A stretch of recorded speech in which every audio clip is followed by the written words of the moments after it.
Muri iyi nkuru dutangira tubona ba mukerarugendo benshi bagera ku kibuga cy'indege cyo muri Thailand, aho benshi muri abo ba mukerarugendo baba bagiye gusura umujyi wa Pattaya. Muri abo ba mukerarugendo haba harimo umugabo munini cyane witwa Bani Emard. Gusa uyu mugabo aba ameze nk'uwasinze cyangwa se ufite umunaniro mwinshi ndetse no gucanganyikirwa. Uyu mugabo yambaye ubusa hejuru ari hanze kuri station ya polisi iri ku kibuga cy'indege. Uyu mugabo ahita atangira kwibuka uko ijoro ryakeye ryagenze ubwo yari ari muri bare ari kwinywera, maze umugore w'umunyatailandikazi akaza akamwegera agahita amubwira ko ari kunywa inzoga nyinshi cyane nk'uri kuziyahuza, ariko abimubwira mu buryo bwo gutebya. Uyu mugabo iyo amaze gusinda hari umusore babisa naho ari icyitso cy'uyu mugore bari gusangira, agahita aza akamufata maze akamwinjiza mu modoka ya vani maze akamwiba ibintu byose aba yazanye imbere y'uko bamusiga ku muhanda yambaye ubusa hejuru.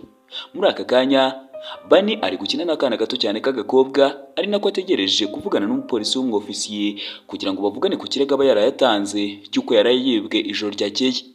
Iyo agezweho abwira umupolisi ibyabaye byose mu ijoro ryakeye ndetse akavuga ko akeneye ubufasha mu gushaka umugore w'umunyatailandikazi abatekereza ko ari we wafatanyije n'undi musore kumwiba mu ijoro ryakeye ndetse bakamusiga ku muhanda yambaye ubusa. Mu kumusubiza uyu mupolisi w'umwofisiye witwa Pong abwira Barney ko n'ubundi kirego batangiye kugikurikirana, gusa amubwira ko bizafata iminsi itari mike ngo abashe kubona ubutabera. Ibi rero byahangayikishije cyane Bani maze atangira gutekereza amafaranga yose yari yibwe ndetse akibaza icyo agiye gukora kuko nta handi aba afite ho kujya, cyane ko nyine nta faranga na rimwe aba afite ndetse akaba ari mu gihugu cy'abanyamahanga. Ibirenze ibyo pasiporo ye ndetse n'ibindi byangombwa byose biba byarayibyibwe n'abajura. Umupolisi Pong amaze kumva ibyabaye kuri Bani byose ahita amwandikira urwandiko ndetse akamuha udufaranga two kwifashisha atega bisi, ndetse Pongo ahita amugira inama yo kujya kuvugana n'ikigo gishinzwe ba mukerarugendo muri icyo gihugu. Barney ahita ashimira cyane umupolisi ubumufashije maze akagenda nyuma yo gusezera ka gashuti ke gato baba bahuriye aho ngaho hanze ya station ya polisi. Bani ahita afata akamoto maze akerekeza ku kigo gishinzwe ba mukerarugendo. Kubw'amahirwe make agasanga icyo kigo baragifunze kubw'impamvu zo kuvugurura inyubako yacyo. Kuri ubu Bani nta hantu na hamwe afite yakwerekeza ndetse nta faranga na rimwe abasigaranye kuko ayo umupolisi Ponga aba yamuhaye aba amaze kuyategamo akamoto. Bani atangira kuzerera mu muhanda yibaza icyo agiye gukora, maze aza kubona ahantu ku nzira ahita yiyicarira kubera umunaniro mwinshi aba yifitiye atangira kuruhuka. Akimara kwicara umukobwa witwa Kateni mu buryo butunguranye cyane yahise aza muca ari kwiruka cyane akagenda asaba ubufasha kuko aba ari kwirukanswa n'abasore b'ibirara. Bani arabibona maze ntashake kubyivangamo cyane ko nawe kwikura mu bibazo aba ari guhurira nabyo mu gihugu cy'amahanga biba byamubereye agaterera nzamba. Ibyo birara byirukankanaga uwo mukobwa bihita bimwegera maze bikamubaza niba nta mukobwa yaba yabonye amucaho ari kwirukanka. Gusa nubwo Bani aba atari kumva ururimi bari kuvuga ababwira ijambo rimwe gusa ati ntabwo mbizi. Ibyo birakaza cyane abo basore ariko bagahitamo kwigendera nta kibazo na kimwe bateje. Nyuma y'akanya gato Bani yegamiye ikibaho cyanditseho ibiribwa bicururizwa muri resitora ibiri hafi ye maze atangazwa cyane no kumva umukobwa asakuje. Ya mabandi nayo ahita yumva urusaku rw'wa mukobwa maze akagaruka kumufata. Bani ahita ahaguruka ngahosha akavuyo kaba kagiye kuba, gusa ayo mabandi amubonye ahagurutse bitewe n'ukuntu aba ari ikijeya cyane atangira kugira ubwoba. Ayo mabandi ahita anatekereza ko nta kabuza Bani ari kurinda ku gakobwa maze bagahita bafata intwaro ngo baze barwane nawe. Gusa muri ako kanya ikimoto gihita gitambuka gifite urusaku rwinshi maze amabandi atungurwa cyane no ku rusaku rw'icyo kimoto ruba rukanze cyane Bani, maze bagahita batekereza ko nubwo ari ikijeya ariko ari ikinyabwoba ndetse kitazi no kurwana. Ayo mabandi ahita amuseka cyane maze bahita bataka umukobwa ngo bamufate, ariko umukobwa ahita yihisha munsi ya Bani ndetse batangira kumuhondagura imigeri myinshi bashaka kuyikubita ku gakobwa. Bani na Kate biba bisa naho bombi bagiye guhondagurwa maze mukuru wa Kate witwa Dokia uburindwanyi cyane agahita agira agatabara ndetse ahangana n'ayo mabandi cyane ko abarindwanyi cyane mu mukino witwa Muay Thai. Mu buryo butamugoye cyane rwose akubita ayo mabandi maze akayanesha. Dokia akoresha Bani akamushyira hejuru y'amabandi kugira ngo abure uko abyuka maze we na murumuna we bagahita biruka bakigendera. Bani ahita atangira gusaba imbabazi abo basore ababwira ko atigeze yifuza kubagira nabi cyangwa se kubababaza mu buryo ubwo ari bwo bwose. Nyuma Dokia atangira guhata ibibazo murumuna we Kateni amubaza impamvu amabandi yari ari kumwirukankana mu muhanda. Undi abanza kubeshyira Bani kuko ari we mukuru we aba yabasanganye, gusa Dokia ahita amenya ko murumuna we yari yibye umwe muri ayo mabandi. Ibyo birangiye ubwo baba bari mu nzira bitahiye, aba bakobwa babiri bavukana mu buryo batakekaga bahita bahura na Bani ubwo bari kubashakisha ngo abahe bimwe mu bintu Kateni aba yataye ubwo bombi bari kwirukanka. Bitewe n'umutima mwiza babona na Bani, aba bakobwa bombi bahitamo kumujyana mu kigo cy'abihaye Imana baba babamo maze bakamuha ahantu yarara. Mu kuhagera, abakobwa babanza gupresenta Bani ku mumonko mukuru buhari, maze agahita amuha uburenganzira bwo kwigumira aho ngaho kugeza abonye pasiporo ye maze ngo yisubirire mu gihugu cy'iwabo. Uwo mumonko ahita abwira Kateni gushaka umwenda mwiza cyane wakwira icyo kigabo cy'ikijeya, cyane ko kiba cyambaye n'ubusa hejuru. Bani arara mu cyumba kimwe n'abandi bana baba muri icyo kigo, gusa akababuza gusinzira kubera ukuntu araragona cyane. Ku rundi ruhande tubona abandi bazungu babiri b'abanyamahanga, umwe aba yitwa Adam ndetse na mugenzi we Smith, bari mu kanama n'umunyemari ukomeye cyane wa ngaho muri Thailand uba witwa Nalong. Aba banyamahanga bahita bamwereka laptop idasanzwe ndetse n'amafaranga menshi. Iyi laptop iba ifungurwa n'akadiyama kihariye cyane. Duhita tubona ahantu heza cyane haba habikwa za diyama ndetse n'ibindi bintu by'agaciro gahambaye. Aha diyama idasanzwe iba iri kujyanwa ahantu harinzwe cyane. Duhita tumenya ko aha hantu haba hateguriwe kubera imurikagurisha ry'isi mu bintu bifite agaciro gahambaye. Igitondo gikurikiraho abana baba bari kubyutsa Bani ndetse agahita baherekeza mu mujyi ndetse akabatwaza bimwe mu byo baba bagiye guhaha. Kuva uwo munsi Bani atangira gufasha abamonko imwe mu mirimo ndetse n'ibikorwa by'ingenzi, ibyinshi akabifatanya n'abana, harimo nko gutegura ibyo kurya ndetse no gukora amasuku. Iyo bugorobye, Kateni na Dokia bahita bamujyana muri resitora ya mama wabo ibiri hafi y'amazi, maze mama wabo asubizwa inyuma no kubona indeshyo ndetse n'ubunini budasanzwe bwa Bani. Gusa nubwo aba yamutinye, ahita amuha ikaze muri resitora ye. Bamwakiriza bimwe mu biryo biba bikunzwe cyane muri ako gace, biba bizwi ku izina rya Somtom. Agitamiraho inamiro ya mbere, Bani ahita atangira gutukura maze amera nk'ubuze controle, atangira kumenagura ibintu, atangira guhinduka ikindi kintu, maze atangira guhiga cyane amazi yo kunywa. Muri uko gusambaguza ibintu ashakisha amazi, kubw'impanuka akubita mama w'abakobwa ndetse akangiza ibintu byinshi muri resitora. Nyuma y'akanya Bani yongera gutuza maze akabona ko ibyo amaze gukora ari bibi cyane ndetse agahita atangira kubyicuza. Atangira gusobanura uko byagenze, avuga ko yari yabuze uko yakwikontorora ndetse n'uko yakontorora umubiri we muri rusange.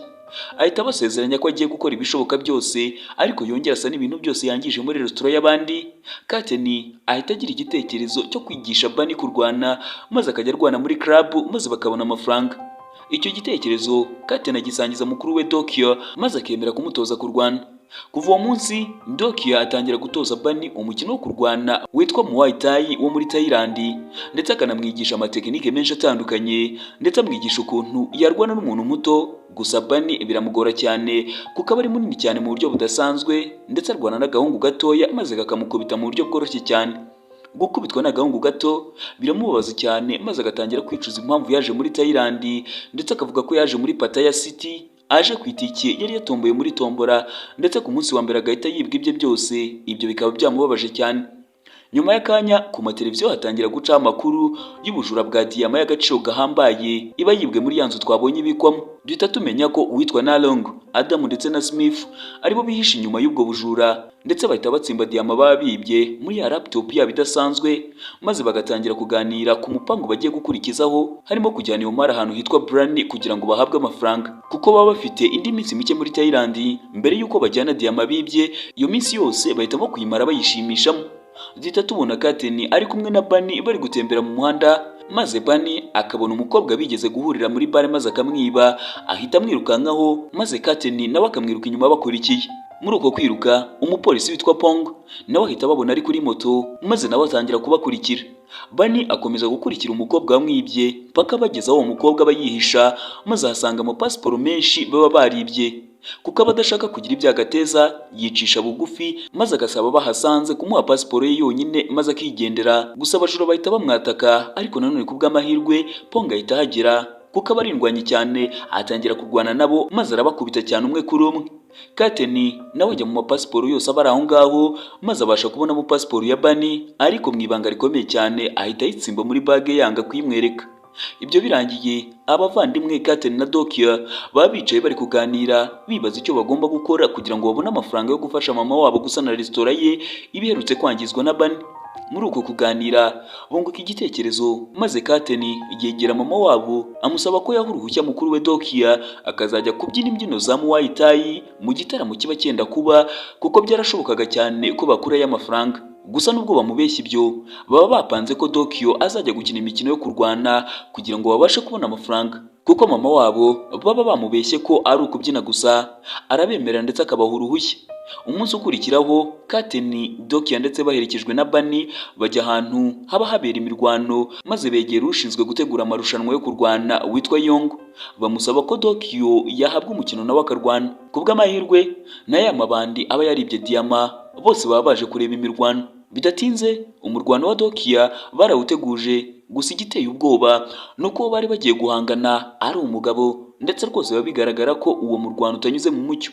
Gusa n'ubundi Dokia yanga kureka uwo murwano maze akiyemeza kurwana kuko aba akeneye amafaranga yo gufasha mama wabo. Nk'uko amabwiriza aba bivuga, Dokia natsinda uyu murwano arahita atsindira amafaranga ku by'inshuro 10 aba yatezwe yose kuri uwo mukino.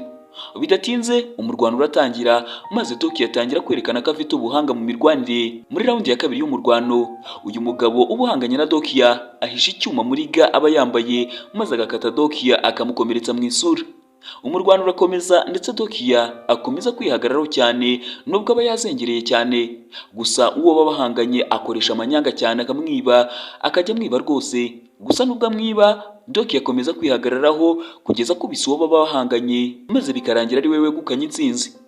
Uko ari batatu begera Yongo utegura imirwano ngo abaha amafaranga Dokia yatsindiye, maze abaha make cyane ugereranyije nayo bari bemerewe. Bakomeje kumutitiriza ngo abahandi, maze abateza abarinzi be batangira kubakubita. Ahubwo ahantu hamwe mu cyumba cya hoteli, ya mabanda aba yaribye diyama aba yataye umutwe cyane nyuma yo kumenya ko baba babuze ka gafunguzo kabo ka diyama gafungura laptop baba barahishemo diyama bibye. Na Long abasaba ko bafungura laptop bakoresheje ingufu, gusa Smith arwanya icyo gitekerezo kuko aba yumva laptop yabo ishobora kwangirika maze hagapfa byinshi. Bahita bajya mu mashusho ya CCTV cameras, maze bakibanda ku mashusho aba yafatiwe muri club Dokia yigeze kurwaniramo, maze babona Kateni niwe bibye urufunguzo rwabo ubwo bari barangariye umurwano. Amabandi ahita ashaka umuntu wo kuyahigira Kateni kuko baba babona igihe kiri kubacika, bahita bamuha amafaranga menshi cyane yo kubazanira Kateni. Duhita tubona Bani ubusigaye akora mu isoko ry'amafi, udufaranga akorera akajya agenda tuguramo ibikoresho byo gusana restaurant y'abandi aba yarangije. Nyuma y'imisitari myinshi babasha kongera kubaka restaurant ndetse iba nziza cyane kurusha uko yari imeze mbere. Uyu muryango wa Kateni ndetse na mukuru we ndetse bafatanyije na Bani ntabwo bongera gutakaza igihe kuko batangira kujya bazinduka bakora ndetse bagategura amafunguro. Gusa Bani kubera imbaraga nyinshi abafite amena inkono mu gihe bari gutunganya ibyo kurya. Nyuma y'ibyo Kateni ahita agira igitekerezo cyo gukora ikindi gikono kinini cyane ku buryo rwose kiba kiberanye na Bani w'ikijeya cyane. Uko iminsi igenda ishira, restaurant igenda irushaho kwaguka cyane ndetse itangira kujya ibona abakiriya benshi, yaba abatuye muri ako gace ndetse n'abagasura. Ijoro rimwe Bani ndetse n'abavandimwe b'abakobwa babiri ndetse na nyina wabo baba bari kumwe bari guserebura isabukuru ya Dokia. Kateni aha mukuru w'agakufe kaba kariho ya diyama ifungura laptop y'amabanda aba yaribye. Gusa Dokia yayitegereje ahita atangira kwibaza niba ako kadiyama kataba karavuye kuri ya diyama iberutse kwibwa ndetse bikanatangazwa mu makuru. Gusa Kateni ahita amubeshya ko iyo diyama ari fake cyane atari ya nyayo.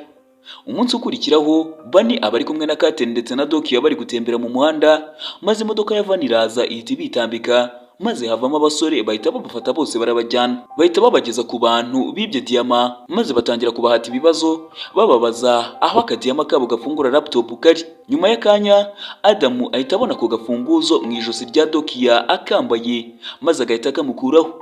Mu buryo butunguranye na Long ahita yihinduka bagenzi be, maze abatunga imbunda kuko abashaka kurya amafaranga ya diyama wenyine.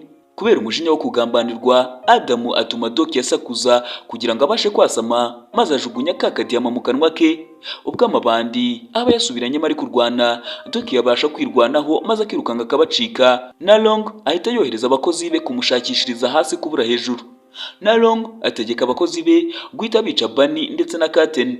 Ariko ubwo baba babunamishije ku meza, Kateni ahita abona isahane iriho bya biryo byitwa somtom bigeze guha Bani maze agahinduka, maze ahita bimutamika. Bani akimara kubirya ahita agira umujinya mwinshi cyane udasanzwe, ahinduka umutuku ndetse agira imbaraga nyinshi cyane zidasanzwe, maze akubita abo basore bose mbere yuko yiruka akajya gutabara Doki. Mu nzira arimo aragenda ahura n'andi maje atatu aba yiteguye kumuhagarika, maze batangira kumukubita. Kateni yahise abibona, abona ko agomba kumutegurira indi somtom kugira ngo azirye maze agire umujinya umujinya n'imbaraga nyinshi. Iyo asoje kubitegura abitamika Bunny maze agahita yongera akabikije yaca umutuku, ararakara cyane ndetse agira imbaraga zidasanzwe. Abo basore bose abahukamo maze arabakubita cyane mpaka bose abatsinze. Muri ako kanya Dokia nabo bari kugerageza gucika amabandi aba yamukurikiye, gusa kubw'amahirwe make umukozi wa Nalong uba uherutse guhabwa akazi ahita amugeraho maze amutunga imbunda. Bunny ahita abibona nubwo aba atabegereye cyane, ariko agahita yiruka ajya gutabara Dokia. Muri uko kwiruka ajya gutabara Dokia, Nalong ahita amurasa mu mugongo maze akikubita hasi. Ari aho hasi mu buribwe bw'isasu, Dokia ahita amwegera n'amarira menshi cyane mu maso maze amuhereza pasiporo ye ndetse amusaba imbabazi cyane zo kuba baramuhishe ko bari barayibonye, kuko batinyaga ko nabona pasiporo ye azahita yigendera akabasiga. Bunny atwarwa n'amagambo aba ari kubwirwa maze afungura pasiporo ye ahita abonamo agashushanyo kameze nk'aho ari we ari kumwe na Kateni ndetse na Dokia. Nyuma y'akanya Nalong yongera kwiyunga na Adamu ndetse na mugenzi wabo Smith maze barasa umukozi wabo mbere yuko bafata Dokia ngo bamushyire mu ndege ndetse bamushwanyaguze bamukuremo agafunguzo kabo aba yamize. Mu ntege nke Bunny abasigaranye yiruka ku ndege bitwaye Dokia. Imbere mu ndege Nalong yongera guhindura imyitwarire ye maze yongera guhinduka abanyamahanga bari gukorana, ajomba icyuma Adamu, gusa birangira Adamu nawe abashije kurasa Nalong maze bombi bikarangira bapfuye gutyo. Bunny nawe ahangana na Smith ndetse ubwo Dokia aba asohotse mu ndege abona Bunny ari kunesha umwanzi wabo wa nyuma ari we Smith. Gusa Bunny nawe aba yacitse intege cyane maze nawe yikubita hasi. Kateni na Dokia bahita bamwegera bose batangira kurira. Ubwo baba bari kurira cyane bari kumwitegereza cyane bamubyutsa, Kateni asaba Bunny gufungura umunwa we kugira ngo abashe kumutamika bya biryo byitwa somtom. Mu buryo butangaje Bunny yumva ijambo somtom maze agahita ahaguruka maze akirukanka cyane, akiruka avuga ko atazongera kurya kuri ibyo biryo. Filime irangira tumenye ko Bunny yaje gusubira mu gihugu cy'iwabo ndetse aba yarajyanye na Kateni mu biruhuko ndetse umubano wabo rwose uba warashinze imizi.